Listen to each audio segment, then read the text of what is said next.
everyone. Happy Halloween. Is that scary? I'm totally scared.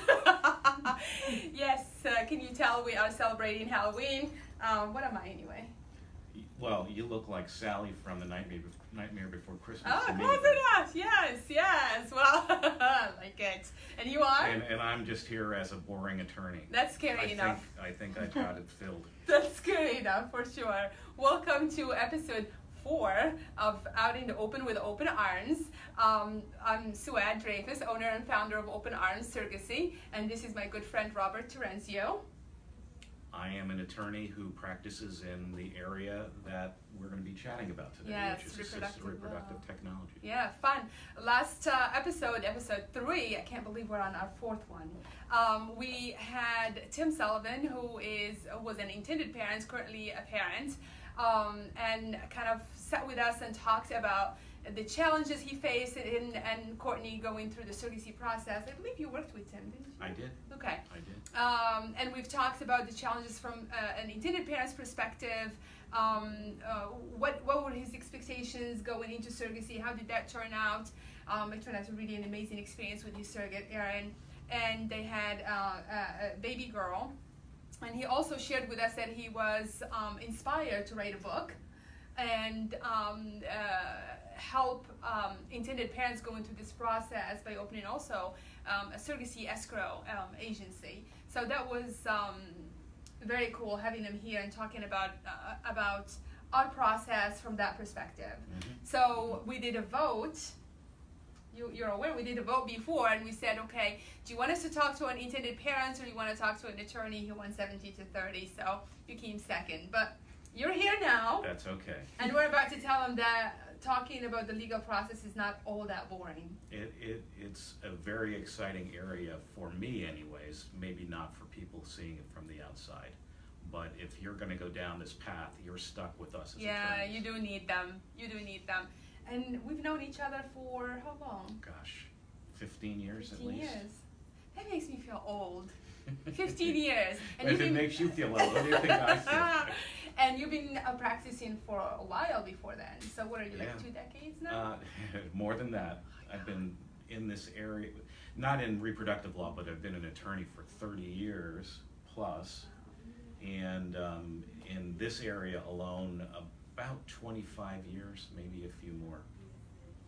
It's really scary how long we've been doing this kind of stuff together.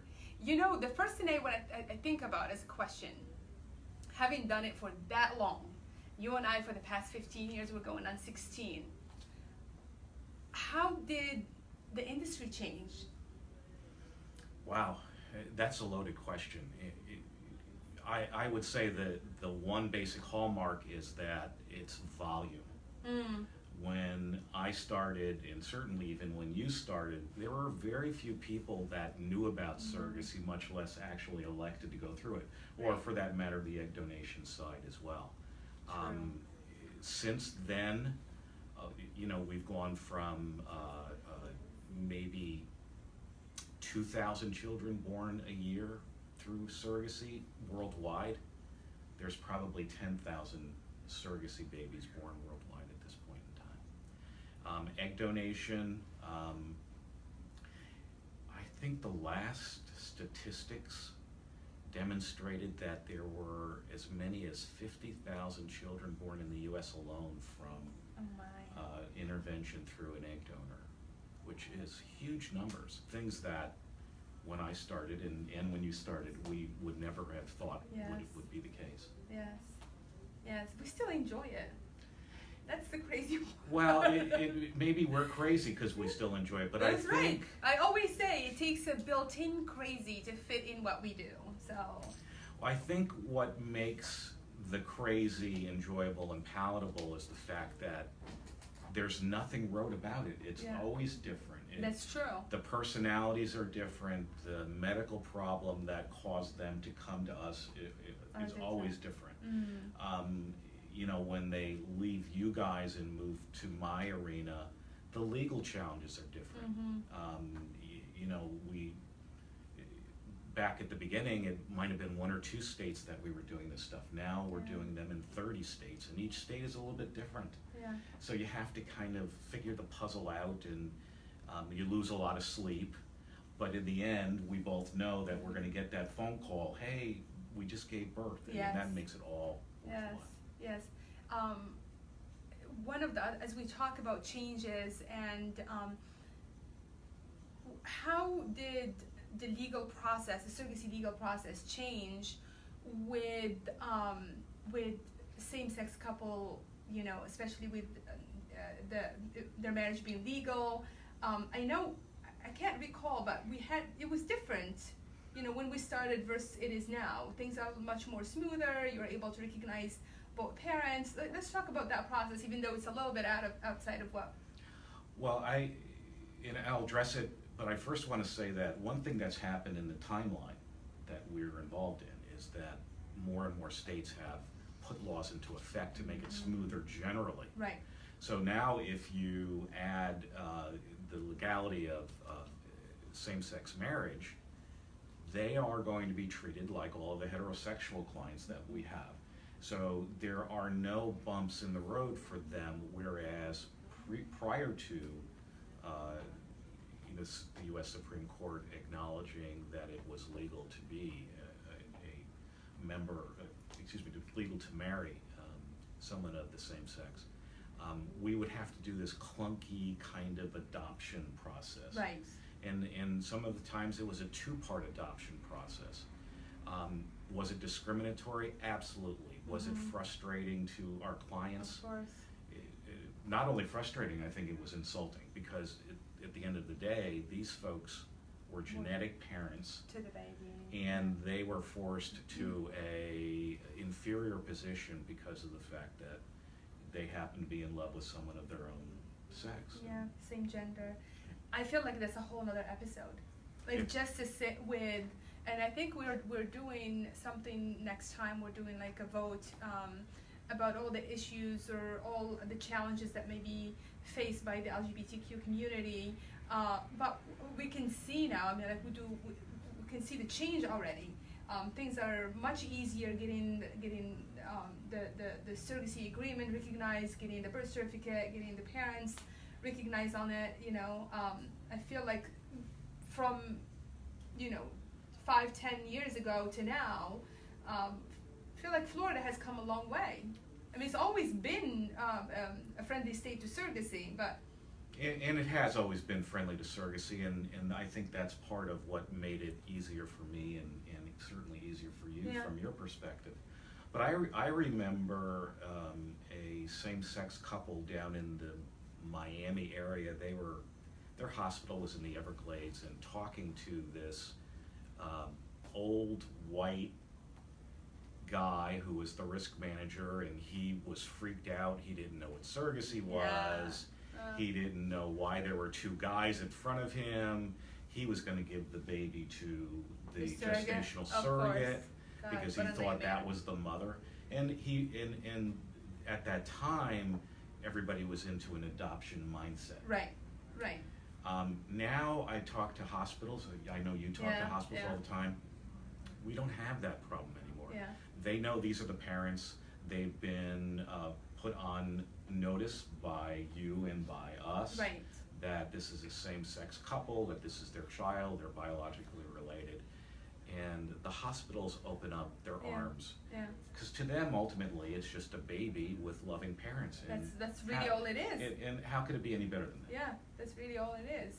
And I love that well, let's talk about, you and I know, we've been practicing here for long enough that the laws in Florida are amazing and very welcoming to everyone.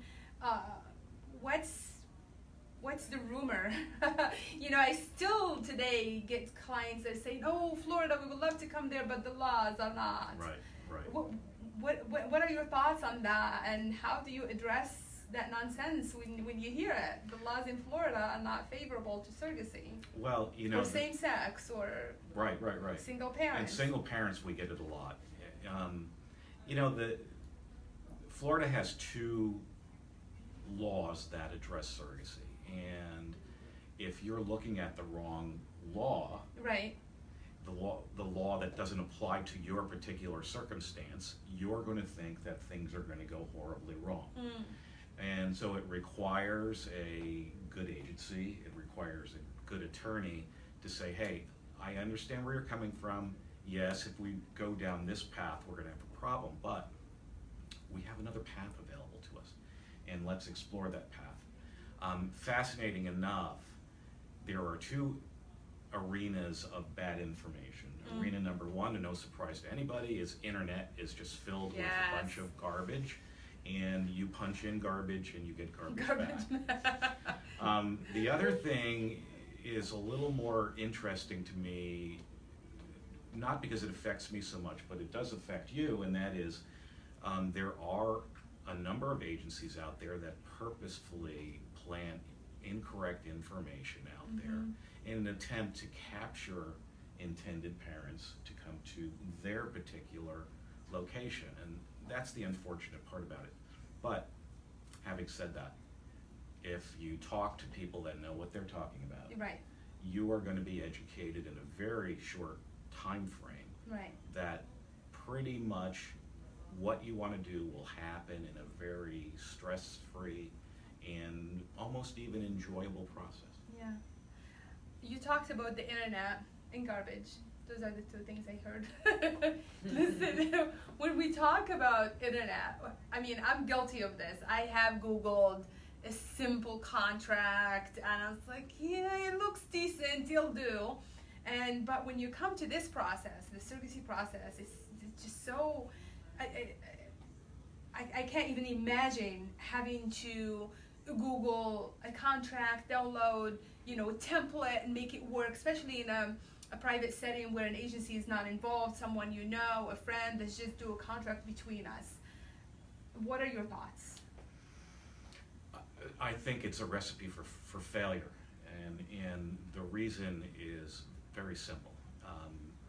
Contracts that we're drafting are for a very specific person or a couple with a specific surrogate, with a specific end in mind. Maybe we have an egg donor, maybe we don't. Right. Maybe we're using frozen embryos, maybe we're not. Maybe the parents are coming from France, Right. or China, or New York State.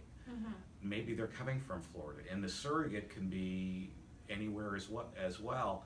So to try to take a template off the internet and convert it into something that you think will work, it's just not going to work. And it's not going to work because the people that are trying to do that are themselves not attorneys. Yeah.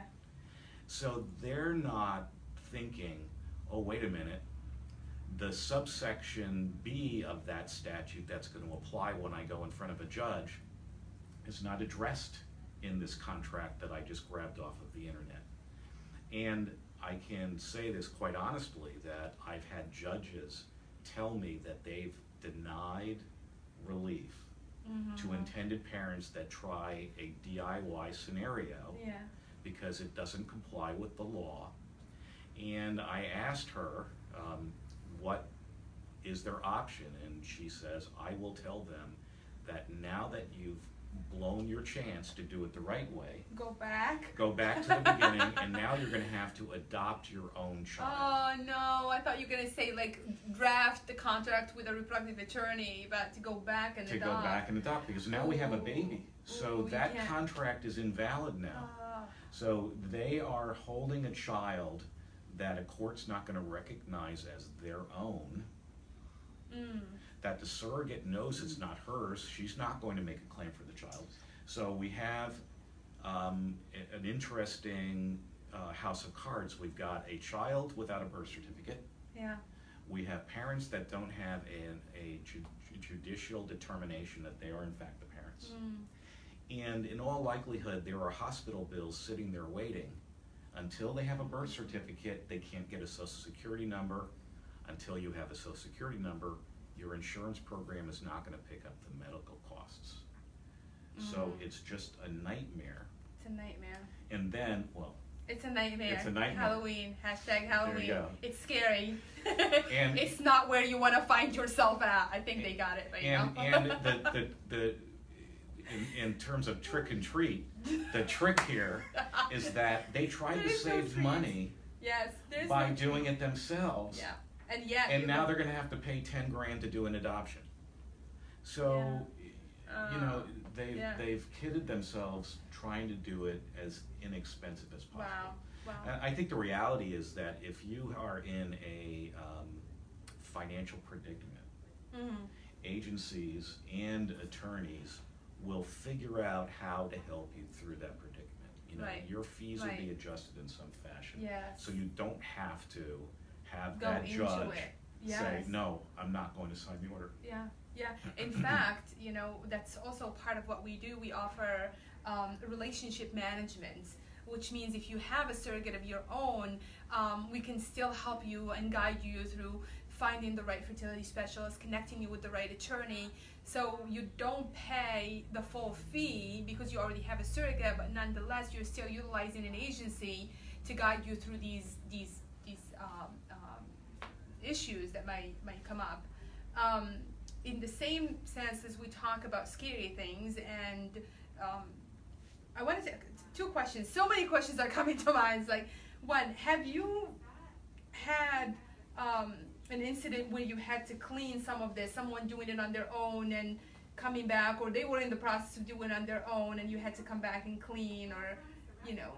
Just recently I had a young lady from India who had preemies born in Daytona Beach, which is about a 3-hour drive from where we're sitting at the moment. The agency stole her money, so the surrogate didn't get paid. They didn't bother interacting with the hospital to clear the way for her to just walk in and immediately take control over her children. And she called me in a panic on a Friday afternoon, and you know, we had to step in and set the hospital straight. We had to find the contract from the attorneys that dropped the ball, in addition to this agency that was stealing her money. Oh my God. And now that happened probably 9 months ago.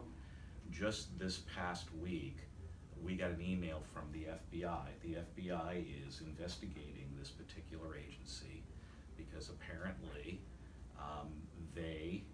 the agency, sitting there with about $900,000 of funds that belong to parents that either just had their children or are going to be having their children in the near future. Karma. Okay, thank you for confirming that you were the right guest for this episode. Well, you're very kind. That's all. The other question that I always get, and I'm sure this is also, I want to get your input on it, is have you had a surrogate who changed her mind and want to keep the baby? 16 years, never once. And in my time, never once. Okay. I have found, and I'm not a psychologist, I just pretend to be one in my office. I've found that the surrogates who want to do this, they really have a deep-seated need to help. They truly are invested in the journey to ultimately hand that child over to the intended parents. Now, that's from their perspective. From my perspective, legally, they don't have a right to make a claim for the child because the law is very, very clear that if they were to make a claim, they would be criminally liable for claiming maternity where they have no genetic connection. So at least in our state, at least in Florida, it's very clear cut. The surrogate is never a parent. Now, if you go to somewhere else, if you go to, Michigan, the surrogate can change your mind. If you go to New York, a surrogate may be able to change their mind. And just to very quickly say, that doesn't necessarily mean that you're going to lose your child. No, it just calls for a long legal battle. A long legal battle with a lot more expenses. Yeah. So one of the first things that I know you talk about, and one of the first things that we talk about when we're discussing the legal issues with our intended parents is, where is the birth going to occur? Because if they're going to go to a jurisdiction that we know is going to be a problem, we're going to say, absolutely. We don't want to have any part of that, absolutely. Okay, so you've worked with both, you represented surrogates, you represented intended parents. How is that legal from your end of it? How is that different when you approach that contract when it's drafted by someone else? And when, in the case when you're representing a surrogate mom, and what is it that you look for in each of these contracts when you're representing the intended parents versus when you're working with a surrogate mother or an egg donor for that fact? Well, obviously it's a single contract. It says the same thing regardless of which side you happen to be on. When we represent intended parents, we want to monitor the budget, number one, and we want to confirm that the birth is going to occur in a safe fashion and that they are going to have a healthy child. So we talk about, where's the money going to be held? What escrow company? How's the escrow company going to dole it out over the course of the surrogacy? And then how's the medical care going to be managed through the course of the next 9 months, to make sure, so that we know that she's going to the doctor when she should and that the pregnancy is being monitored. And so we mentioned medical bills a few moments ago. Yeah. So insurance becomes certainly part of that conversation with intended parents too. Florida, unfortunately, doesn't have any insurance for the surrogacy event, but there is insurances available to the surrogate to help underwrite the cost of all the prenatal care and for the birth expenses as well. Now, if I'm representing a young lady who's going to be a surrogate, I want to make sure that she's being reimbursed for every second that she's pregnant. We can't pay someone for handing a child over. Right. We are reimbursing her for the change in her lifestyle caused by medical intervention, the potential risk of something going wrong, the pregnancy itself, and then the risks of a normal childbirth. All of those things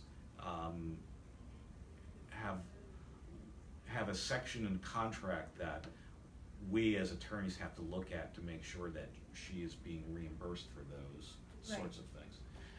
And we've talked about in previous conversations, you and I, about compassionate surrogacy, where a family member is helping, and money is usually not part of that.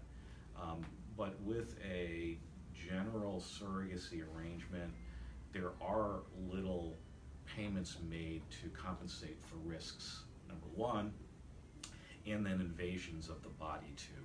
A cesarean section is not something that anybody would choose voluntarily, but if it were to happen, we have to adjust the way that she's getting paid, because there's now an increased risk of infection, of hospitalization, and that sort of stuff. Okay. Another thing that I get asked quite a bit of time is, I'm going through this process and my brother is an attorney, or my husband is an attorney, or I know a friend who's an attorney, family law, or real estate law, and we're like, okay, well, we always say, obviously, it has to be a reproductive attorney that knows the laws in that state and what needs to be done, and walk you through those process and be there with you, when you need your paperwork done and before a judge and whatnot. But again, on your end, you hear that a lot? Do you come across people that are saying, or I'm an attorney, I can do this myself? And I get it from time to time, I think because I'm now old and I've been around longer than most. They don't bother pushing that on me anymore. No. But the younger attorneys, I'm sure, get pushed to do that. And I've seen it in part trying to save money, kind of like grabbing the contract off the internet. Yeah. The other part is, in fact, a relative or a friend's desire to help their friend who's going to do this. And we make it very, very clear that, whatever that person does, Yeah. I don't do. So that person might be a real estate attorney. I don't do real estate law. I would never do real estate law. I don't understand contracts. I think I got a C on my real estate final exam in law school. I'd be the worst person to do that. So if you are an attorney, or if your friend is an attorney and they're going to do this, and this is the first time, consider that this is the most important task that a person is going to have in their life, is to bring a child into the world. Why would you try to save a couple of dollars by having somebody that doesn't really know what they're doing? That's not really much different from downloading it on the internet, because either way, you're going to someone who does not really knows the laws, understand the process. It's it's a little fancier because you're dealing with an actual attorney versus Google, but nonetheless. When you look at the two main bodies of attorneys that kind of do this stuff, Right. there's about 250 attorneys that do it regularly. There are very few attorneys that do it exclusively. I'm one of them, thankfully. But there's a common thread through all of them, and that is they go to all of the continuing education programs, and there's 3 of them at least a year where you talk about problems. This happened in New York, or that happened in France, or the law changed in Australia, and so you then go back and you start changing things around. It keeps you current and up to date. Exactly. Yeah. And then again, another reference to your Uncle Fred, who's an attorney. Your Uncle Fred, who's an attorney, doesn't go to the medical conferences that we go that's to. true. Yeah. So, we talk to the reproductive endocrinologists both in their practices, but we also go to the medical conferences to see what's coming down the turnpike, what's new, and how is that new going to affect the stuff that my clients are going through. Yeah. Well, that's a lot of information. That's really awesome. That's really great information. I guess I want to wrap it up by asking you what advice would you offer someone who's going through this process from the legal standpoint? I have a couple of items I think that I would touch on. One is your agency should be referring you to people that have a lot of experience. And I don't know what a lot means. It might mean someone who's been around for 5 years. It might be someone who's been around for 25 years. But you want someone that has made a reputation for themselves in the field. Right. They're recognized as knowing the information and being able to parse it out in a way that all of the matches that they've been involved with have been successful. And then the next thing is, when you talk to that attorney, ask them about their experience. You have an absolute right to interview That's right. I mean, they interview agencies. They sure do. They'll talk to 2 or 3 agencies before they might end up with. So what question would you suggest for them? When you go to an attorney, you're kind of like, okay, outside of the fees, what's your fee schedule? What question should they be asked besides, okay, how long have you been doing this? What percentage of your practice does this area of the law represent? Is it 5% or is it 100%? Right. And tell me about the continuing legal education programs that you've been to in the last 2 or 3 years. I know attorneys that don't do any continuing legal education, but they're still doing matches. Now, if things are going wrong, I wouldn't necessarily know about it, but if I was an intended parent embarking on this journey with the emotional investment that is required, I want to know that this is the right person for me. I want to know that they know what they're talking about. Yeah, absolutely. Well, I think we covered quite a bit of ground. We did. Did we miss anything? What else? Oh boy, there's one other thing that I would mention at this point, and we've talked about this before. Reproductive technology in art law is is really a collaborative process. And so another thing that an intended parent, from their perspective, or a surrogate from hers, is is everybody working together? Right. Does the agency have a relationship with the attorney? Do they both have a relationship with the doctor? With the clinic, yeah. Because there are a lot of times when these problems will arise just in the normal course of the process. The professionals should be able to get on the phone, should be able to work it through, and then guide everybody past this little choke point. Yeah. If this is a new doctor, if this is a new agency, if this is a new attorney, you're not going to have that, I'll say, camaraderie to permit that to occur. Yeah. And I think that that's kind of a disservice to the intended parent. I agree. One of the things that makes this process less stressful for the intended parents, I would say, is the ability of the agency to kind of connect with their attorney, with their clinic, with all the professionals involved. Like, there is like an open channel of communication. If something is not right, we can, work together to turn it around and make it right for them. And when you have that much experience like we do, we've seen a thing or two. Yeah. We've learned quite a bit. Well, yeah, and we've learned all the things not to do. Not to do. Well, let's say we hope we've learned all the things not to do. That's the thing, I always say that you think you've seen it all. There's always something new in this industry. Yes. There's always something which takes me back to the continuous education that you were talking about. You never know everything. You don't. That's why you have to be open to learning more. And that explains every time I call you, you're in a different state. Supposedly, he's in a... well, it's great to have you. Well, I enjoyed myself. I appreciate not only participating, but now I can make fun of you for the rest of my life for dressing like that. I did. I mean, I'm expecting him to take us seriously. We are a really good agency, and we are a reputable agency, There's no doubt. There's a reason why. I wish my staff was with. I think I need my staff here so that people can make sense of this. I want everybody to come in and say hi. Next time, put a mask on or something. Well, it might make me look more attractive if I did. Are you gonna go trick or treating? I think I'm handing candy. Well, while we're trying to get the staff to join us so you can see other costume and make sense of this thing. I'm sweating underneath it all, but I wanted to talk about the next episode. I think we are doing it in November 30th.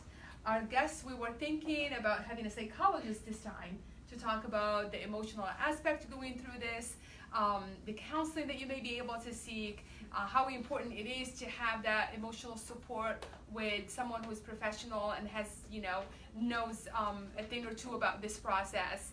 And I also wanted to, there's a Netflix series, it's called Private Life. I don't know if you heard of it, if you looked at it.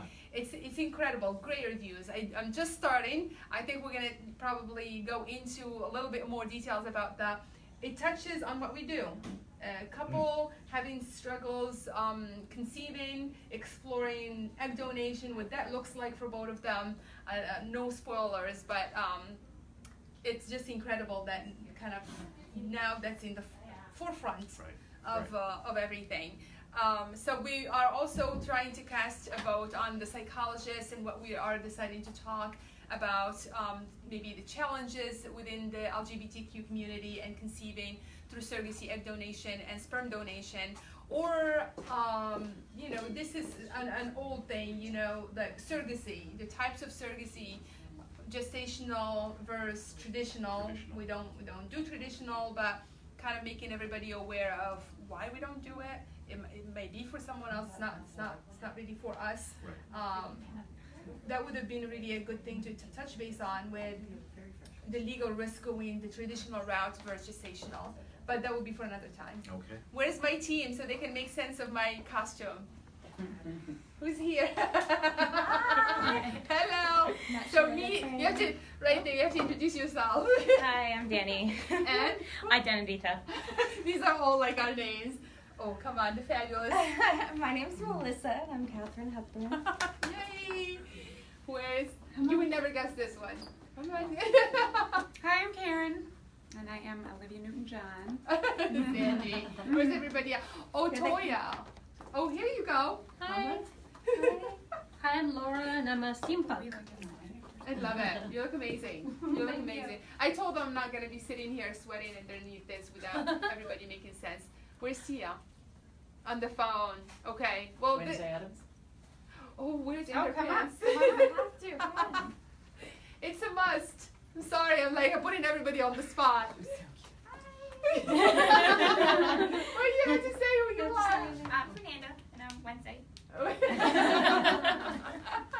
Alright, we'll put him on the spot long enough. Wait, Maxine, we we got one have more. to have underpants. Come on, Max. Oh, what are you? I'm a scary person. Where's Max? He cannot get away from this. Oh, what's that? Oh. Management. Scary management. Scary management. Where's Scary management. Oh my god, Max, he's refusing to come. Oh, He's on the phone. that's He's not on the okay. phone. Okay, so Oh, you're missing. conveniently. I know. We are going to post a picture of the group so you can see all the costumes. You're missing Captain Underpants with a diaper on, and you're missing the glorious Sia. So until the next time, I really appreciate you tuning in. Make sure to check us on Instagram, Twitter, Facebook, YouTube channel. They keep us busy. We're everywhere. So November 30th. I can't speak anymore. Sia's coming. Have a great. Sia's coming? Sia's coming. Sia's coming. I'm sorry. I'm about to say bye, but Sia's coming. Sia's keeping us waiting, but Sia's coming. Okay, we lost her. Sia. Okay, we're gonna say bye. Where's Sia? Coming.